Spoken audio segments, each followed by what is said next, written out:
Bien, y comenzamos el tercer y último bloque nuevamente, y este tema que hemos desarrollado a lo largo del programa, en este bloque vamos a hablar sobre los desafíos, como vos mencionabas en el bloque anterior, que se presentan hacia los docentes, no solamente el alumnado que está con los dispositivos móviles en el aula, sino también cómo se le plantea al docente para dar su cátedra, ¿no? Ante esta incursión de las nuevas tecnologías.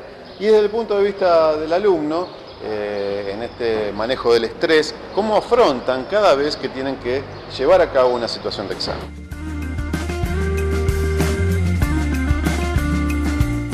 Esta resistencia a que el celular ingrese dentro del aula, ¿cómo se compatibiliza? Digamos, ¿tendríamos que de alguna manera ya empezar a pensar en superar esto? Sí, está bueno lo que decís sobre la resistencia, digamos, y es como con todo proceso de cambio, con toda época de cambios, digamos, o cambio de época, dirían algunos, donde la tecnología y especialmente los celulares, que son, hay estudios, por ejemplo, que ya lo sacan de la categoría de aparato, digamos, externo a la persona, o teléfono, como el nombre teléfono, digo, para la mayoría de nosotros, digamos, o para los adultos, digamos, puede tener otras connotaciones. Para los celulares o los teléfonos móviles son un objeto personal, digamos, hay estudios que hablan de esto, digamos, que los chicos lo ven ya como, sobre todo los que nacieron y crecieron, están creciendo con internet, lo ven como un objeto personal, o sea, es algo que es parte de la vida y parte de su forma de socializar. Entonces, bueno, hay una resistencia, eso es lógico, digamos, porque es parte de un cambio muy importante, pero la tendencia es a la incorporación, digamos. Te decía que hay estudios, por ejemplo, hace varios años que el UNESCO, junto con el IPE, el Instituto Internacional de Planeamiento de la Educación, viene estudiando proyectos de una especie de categoría que aparece, que es el aprendizaje móvil. Digamos, es bastante técnico, digamos, porque el aprendizaje móvil quiere decir que podemos aprender en cualquier momento y en cualquier lugar que tengamos acceso a tecnología. Que en realidad siempre los seres humanos, las personas, aprendemos en cualquier momento y en cualquier lugar. La diferencia es que este aprendizaje móvil es con tecnología. Entonces, bueno, los estudios que hace el IP UNESCO y esta asociación son de proyectos de alto impacto, de uso de los móviles en la educación y especialmente en la educación formal.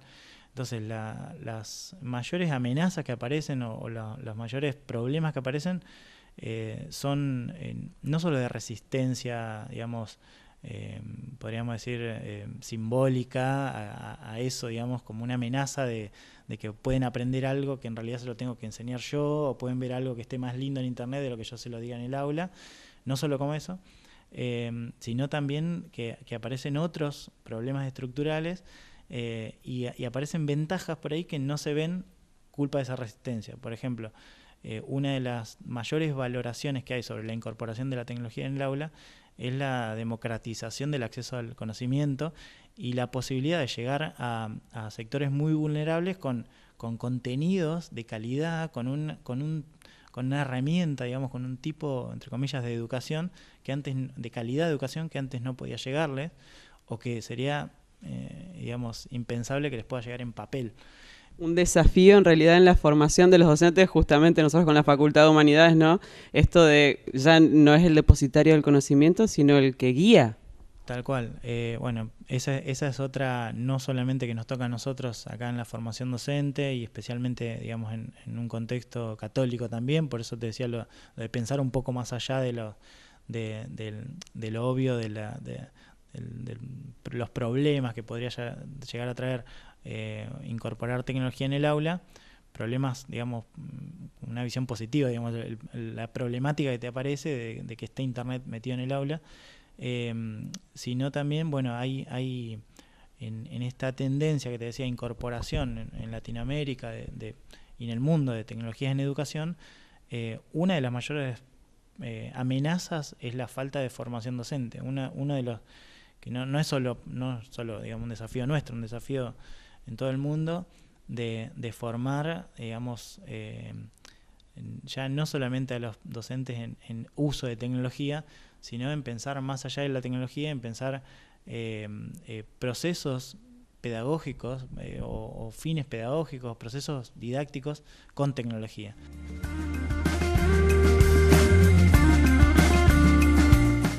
Particularmente yo hice un estudio hace unos 7 años atrás con estudiantes de la Universidad Católica, eran un estudio de 136 alumnos, donde estudiamos los estilos de afrontamiento, o sea, cómo afrontaban la situación, tanto hombres como mujeres, porque era la misma cantidad de hombres y de mujeres.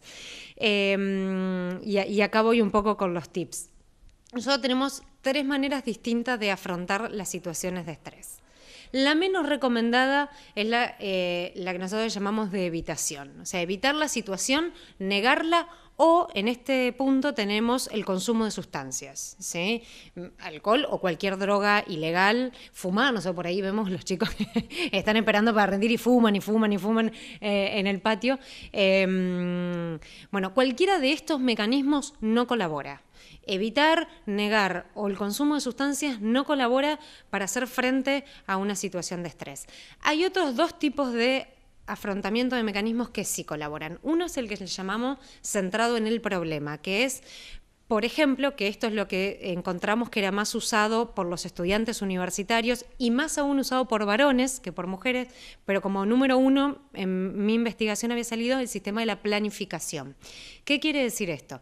Que si yo ya detecté que en determinados exámenes me pongo nervioso, en determinados exámenes no llego a estudiar determinadas unidades, me pongo nervioso con determinados docentes, el mecanismo de la planificación, o sea, preparar ese examen con determinado tiempo y tener sobre todo la planificación que hace un mecanismo ordenado en tiempo y, vale la redundancia, con tiempo, preparar unidades, preparar ese examen de otra manera. Si yo veo que me pongo más nervioso en orales que en escrito, hablarlo, estudiar con otro, sentar a alguien y decirle que me haga preguntas, darle el programa y decirle que me pregunte de determinadas unidades. Entonces, ayuda al vocabulario.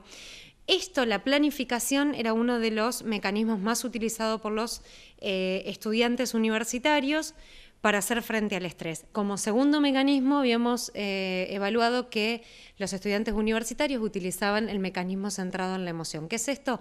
El mecanismo de apoyo social, poder hablar con alguien, hablarlo con familia, hablarlo con un amigo.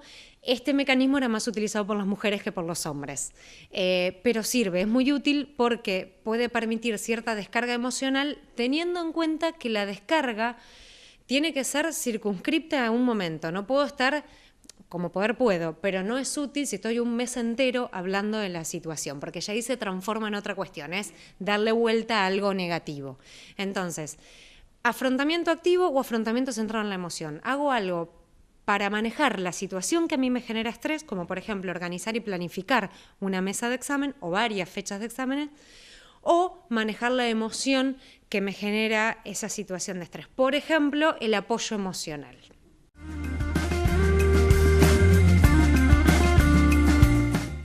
Bien, y llegamos al final de Nuevamente. Estamos a horas previas de celebrar la Navidad, como todos sabemos, una fiesta donde se reúne la familia, ¿no? Donde nosotros, como cristianos, como católicos, conmemoramos el nacimiento, la venida de nuestro Señor Jesucristo a nuestra familia, a nuestro corazón. Bueno, es un buen momento para levantar la copa también y para celebrar la familia, ¿no?